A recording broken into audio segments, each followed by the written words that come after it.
Lakshmi is not about money and bank balance. Lakshmi is all about your inner balance, your inner growth, your self-awareness. A woman becomes a Lakshmi when she focuses on her inner growth, when she starts turning inwards. A man becomes a Narayan when he focuses on his inner growth, when he starts turning inwards, when he starts moving towards the beyond, the unseen.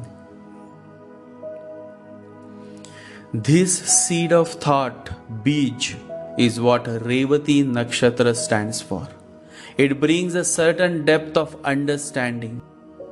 And when Rahu is in such a high frequency nakshatra of the beyond, the native takes keen interest in spirituality, the cosmos, the beyond.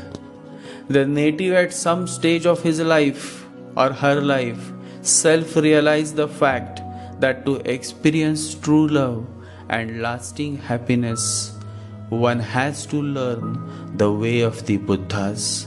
One has to start living like the Buddhas. The master says, here emperors die like beggars.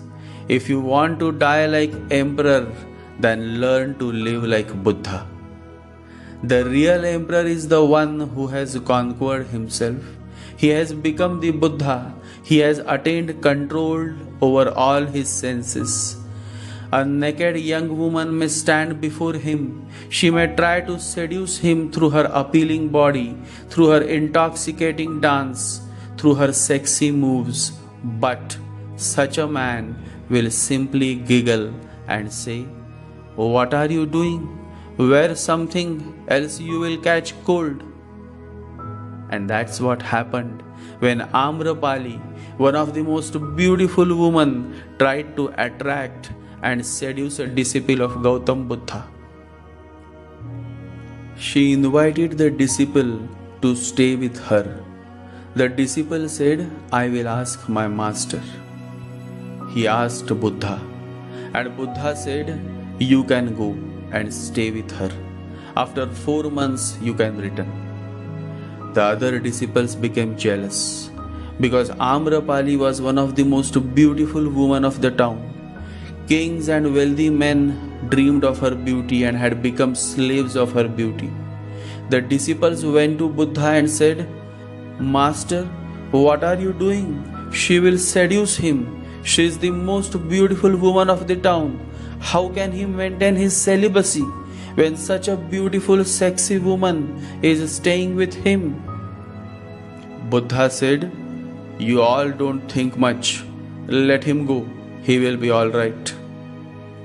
The disciples goes and stays with Amrapali. Days pass, months pass by. The other disciples start gossiping. That man is gone. She must have seduced him. The whole town start gossiping. A monk staying with Amrapali, that to someone as beautiful as Amrapali. The disciples went to Buddha and said, "The whole town is gossiping. We are worried." Buddha said, "You should keep silent. 4 months will pass and I trust my disciple. I have looked into his eyes. There was no desire. If I had said no, he would have not felt anything. I said yes. He simply went. And I trust in my disciple, in his awareness, in his meditation." Buddha further said, "Why are you getting so worried? If my disciple's meditation is deep, then he will change Amrapali. And if his meditation is not deep, then Amrapali may change him. It is now a question between meditation and biological attraction. Just wait for a few months. I trust my young man. He has been doing perfectly well, and I have every certainty that he will come out of this fire test absolutely victorious." Nobody believed Gautam Buddha. His own disciples thought, "He is trusting too much. The man is too young, he is too fresh, and Amrapali is so beautiful. He is taking an unnecessary risk. But there was nothing else to do. They waited to see what happens. After 4 months, the young man came, touched Buddha's feet, and following him was Amrapali, dressed as a Buddhist nun.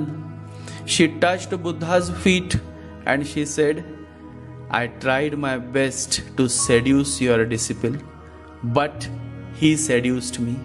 He convinced me by his presence and awareness that the real life is at your feet. I want to give all my possessions to the commune of your monks." And Amrapali offered all her properties and possessions at the feet of the master, Gautam Buddha. It is said that among thousands of Buddha's disciples, if there was anyone who attained the highest state of enlightenment, then that was Amrapali. A prostitute became the greatest spiritual being that the world had ever known. Always remember, a prostitute is not an evil person. She sells her body to earn her livelihood. But the other woman who steals your husband away from you is the real evil person.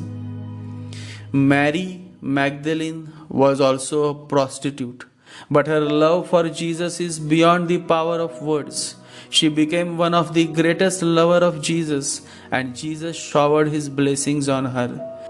She was transformed into one of the greatest spiritual beings that the world had ever known. Jesus had 12 apostles or disciples, but Mary Magdalene is known in some Christian traditions as the apostle to the apostles. That is how the way of life is. It doesn't matter whether you are a thief or a prostitute or a gambler. If your heart is truly filled with love for the Master, then the Master helps you to come out of the dirt, and that is how divine intervention happens. Only when your longing, your thirst is so deep that the Master comes and saves you from drowning. Faith can move mountains. Rahu in Revati gives birth to a faithful man who continues to find the purpose of his life. He is not happy living a shallow life. He wants to explore the world that is beyond sex, beyond money, beyond power. His quest for the truth never ends. He continues to explore the truth, and because of his search for the truth, he goes on experimenting until he finds the answer to his questions.